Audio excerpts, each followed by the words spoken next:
Je m'appelle Gébril et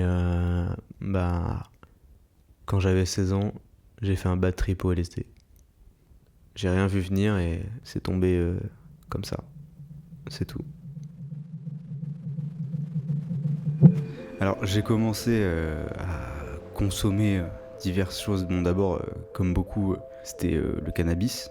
Au lycée, entre potes, dans une soirée. Bizarrement j'en avais acheté la première fois, j'en avais jamais pris. Et c'est à cette soirée-là, bon, je savais même pas rouler. J'ai essayé de faire un truc moi-même, j'ai pas réussi, donc on a demandé aux grands. On a tiré dessus et on peut dire que c'était ma première fois, même si avant il y a eu des phases hasardeuses, mais c'est surtout cette fois-là dont je me souviens le plus. Moi j'ai déjà traversé des phases avec certaines drogues, donc voilà, plus la MDMA, donc l'ecstasy. J'en prenais, fut un temps j'en ai pris pendant au moins 6 mois, j'en ai pris toutes les semaines.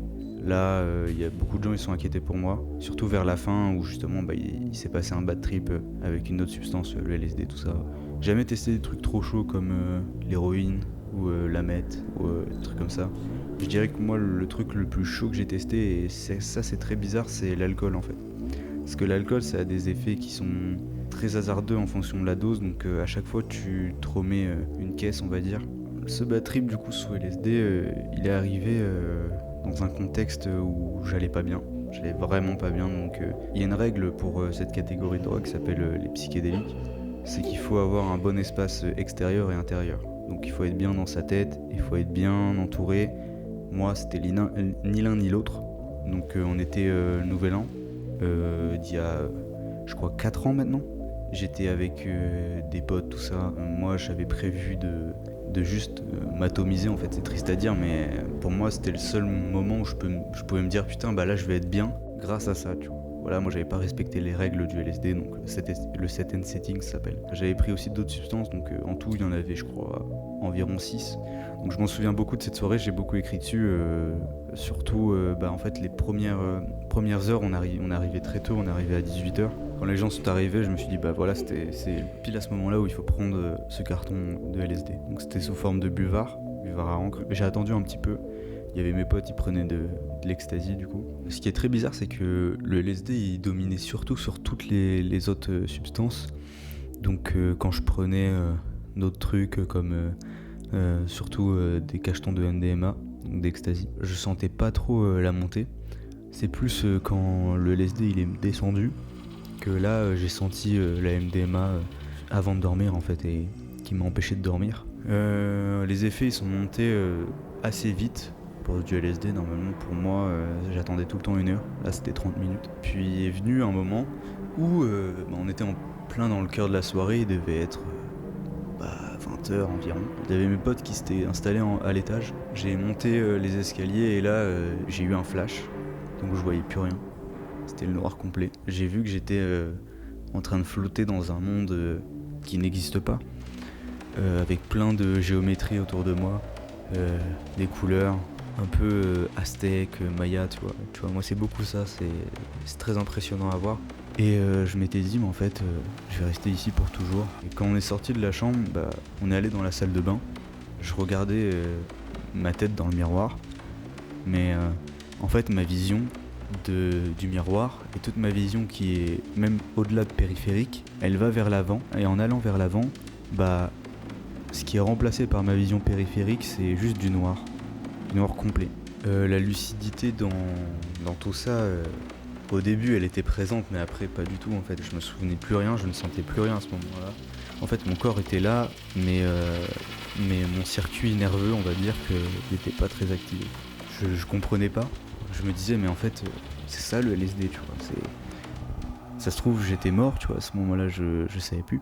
Et là il y a eu la musique qui a monté d'un coup, et j'ai commencé à être fou en fait. Je regardais mon téléphone, j'avais des notifs dessus qui bougeaient, alors que y avait rien. Ma vue s'allongeait, c'est bizarre à dire, mais j'avais l'impression d'être beaucoup plus grand. À un moment on va dans le parc, j'ai les yeux tout plissés, je suis vraiment déglingué, et là je vois, je dis à mes potes ouais attention, laissez passer la famille qui veut passer et tout. Il y avait personne, juste moi qui hallucinais. J'ouvre les yeux, je suis en bas de l'escalier, en fait je suis tombé, donc je demandais à des gens qui me ramènent en haut. Je suis en haut posé, je vois mon meilleur pote avec qui je parlais dans la chambre, je le regarde, je le vois et il me regarde méchamment et il me dit Toi, je vais te tuer. Sur le coup, moi j'ai eu hyper peur et donc je suis parti. Mais j'en ai parlé avec lui après, il m'a dit bah non, je t'ai jamais dit ça. Et lui aussi je l'ai pas dit, mais au fur et à mesure que la soirée avançait, quand je me retrouvais dans le salon, je prenais soit un Taz, soit une trace de coke, soit de la MD. Je comprends toujours pas pourquoi je voulais me détruire à ce point-là. Genre je voulais pas m'infliger de trucs en mode du self-harm, tu vois, en mode comme la mutilation ou quoi. Non, je voulais juste. Enfin, comme j'ai dit au début, quoi, c'est en fait des expériences qui deviennent une addiction ou qui deviennent juste des expériences malsaines, tu vois. Et c'était surtout ça, des expériences malsaines. C'est bizarre, hein, parce qu'en France, j'ai jamais vu vraiment de vraie prévention qui dit tu vas risquer ça. Tous les risques que j'ai pu trouver, c'est que sur des forums, tu vois. Tu te renseignes sur une substance, t'as les risques, parce que les gens ils font ça bien, tu vois, sur les forums, ils disent pas ah t'as ça comme effet, t'as ça et tout.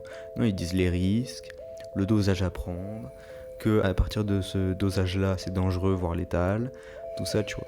Après, quand je me suis réveillé, bah là, les effets, ils étaient un peu partis, mais toujours là, toujours très présents. Et je me souviens, on était dans une maison où le carrelage, il est très symbolique, il y a beaucoup de symboles dessus. Donc là, je vrillais sur ça, j'étais en mode, waouh, c'est magnifique. Genre, ça bougeait tout seul, en fait. Et puis après, j'ai abandonné l'idée de dormir quand j'ai vu le jour se lever. Et le lendemain, alors le lendemain, c'était assez spécial. C'est quelque chose, en fait, t'as l'impression d'avoir vécu soit l'enfer, comme là j'ai vécu un peu l'enfer, ou le paradis, ou d'autres choses, en fait. T'as vécu un voyage, en fait. C'est pas pour rien qu'on dit un trip. Aujourd'hui, j'ai plus du tout la même consommation qu'avant, mais voilà, de temps en temps, je prends des champignons, tu vois, et je sais que j'en prendrai pas quand je suis pas bien. Et aujourd'hui, justement, je me dis, bah, je suis content d'être passé par ces choses-là, parce qu'aujourd'hui, par exemple, s'il y a quelqu'un que je connais, un pote, de la famille qui est plongé soit dans une addiction ou qui a un problème avec une substance, moi je vais pouvoir essayer de l'aider. Quand t'es vraiment sous la substance, donc surtout pour les psychés, t'as l'impression qu'il y a un voile sur la réalité qui t'est mis, et donc là tu vois la réalité différemment, et c'est ce que beaucoup de gens recherchent en fait, voir la réalité différemment. Pas non plus oublier ses problèmes ou je ne sais quoi, mais surtout voir la réalité différemment.